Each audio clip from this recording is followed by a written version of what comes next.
There's a generation that brought itself up.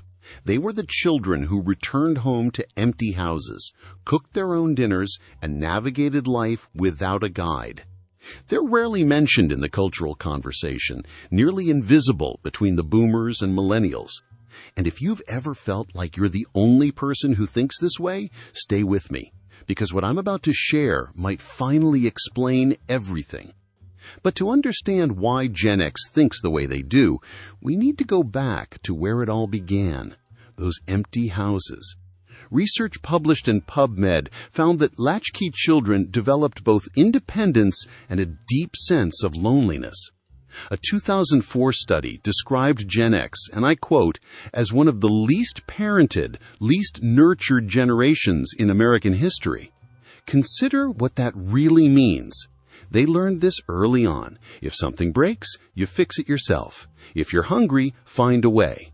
If you're afraid, don't let it show. To them, this wasn't neglect. It was simply normal. They carried house keys on strings around their necks. They warmed up TV dinners in silent kitchens. They stared at the clock, knowing no one would be home for hours. And in that silence, they discovered something most people never learn: how to be alone without fear. And that shaped everything that followed. It turned them into something most people can't quite grasp. But this independence came with a psychological adaptation that researchers never anticipated. Psychologist Julie Morum at Wellesley College has been studying this for decades. She refers to it as defensive pessimism, and her research reveals it's actually an adaptive strategy. Here's how it really works. Gen X doesn't anticipate the worst because they're negative. They expect it because they've learned to be prepared. When you grow up witnessing economic crashes, job losses, and broken promises, you stop being surprised by disappointment. You begin planning for it. And here's what most people miss. This isn't pessimism. It's about preparation. And it actually works.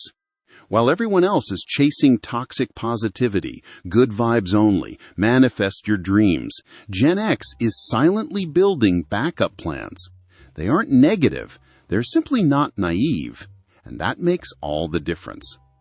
This preparation extends to something more: how they guard their inner world. Gen X learned something about self-protection. The less others know about you, the safer you are. They witnessed their parents' marriages collapse in public. They watched careers get destroyed by office politics.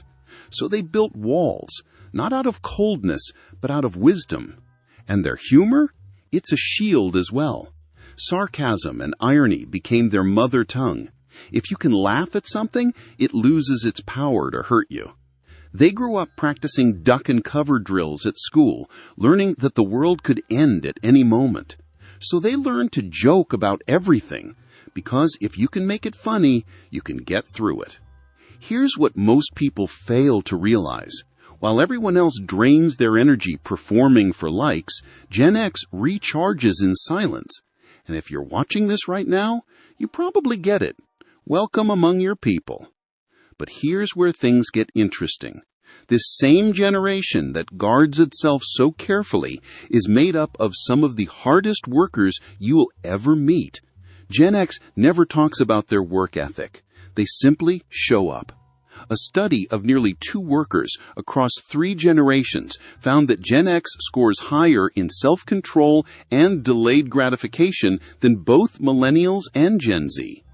They're not interested in being the most popular person in any room. They're focused on becoming the most valuable. They're intensely loyal, not to companies, but to their own competence. And here's something almost nobody talks about. Look at who actually built the modern world. Jeff Bezos, born in 1964. Elon Musk, born in 1971. Larry Page, born in 1973. They never posted motivational quotes. They never needed external validation. They simply showed up, did the work, and let the results speak for themselves. That's Gen X energy, and it's why they're silently running half the companies everyone else works for. This work ethic carries a paradox that confuses everyone around them. Gen X craves independence, yet they're also deeply loyal. They'll never ask for recognition, but they notice everything. They'll claim they don't need anyone, then show up without drama when you need them most. This isn't hypocrisy, it's efficiency. They've understood that actions speak louder than words, that actually showing up matters more than announcing you will. And here's where people get it wrong about them. They'll never ask for help, but they'll drive 3 hours to help you move. That's not being cold, that's loyalty without any performance. They remember each and every favor. They repay every debt. They just don't broadcast it on social media. Because to Gen X, real loyalty needs no audience. This self-reliance goes even deeper. It's tied to something they learned back in those empty houses. Gen X became the generation that investigates everything before asking anyone. They learned to find their own answers in libraries, in books, through trial and error. No Google, no YouTube tutorials, just figure it out.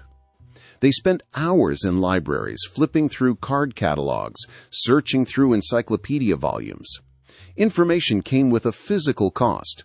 It took time, effort, and patience. And because of that, whatever they learned truly stuck. It became a part of who they were. They didn't simply consume information. They earned every bit of it.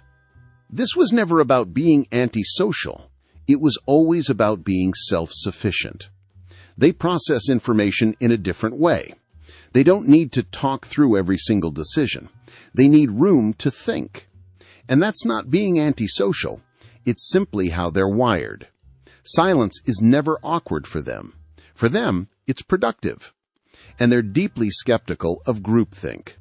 They've witnessed too many sure things fail, too many trends rise and fall, too many experts turn out to be wrong. So they trust their own judgment because they had to build it early.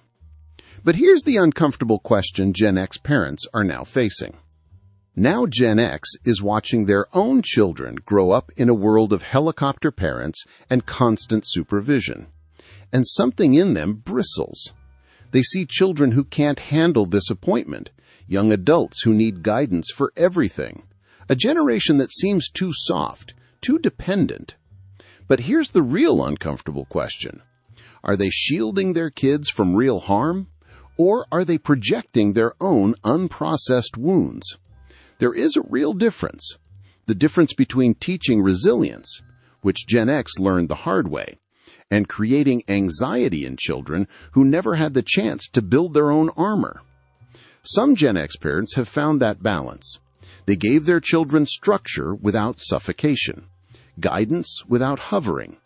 Others, well, they're still working it out. And that's perfectly okay. Awareness is always the first step. So here's your permission slip. You don't have to justify why you're not on social media. You don't have to explain why you'd rather fix something yourself than ask for help. You never have to apologize for needing space to think. Your generation kept things together without asking for applause. And that's not coldness, that's strength. If you want to understand yourself more deeply, here's what to do. Pick one thing from this video that hit you hardest. Sit with it for a while. You don't need to share it, post about it, or mention it to anyone. Just let yourself know it. And if this resonated with you, you'll want to watch the next video about the psychology of people who hate small talk, because the connection runs deeper than you think. Hit subscribe, and I'll see you there.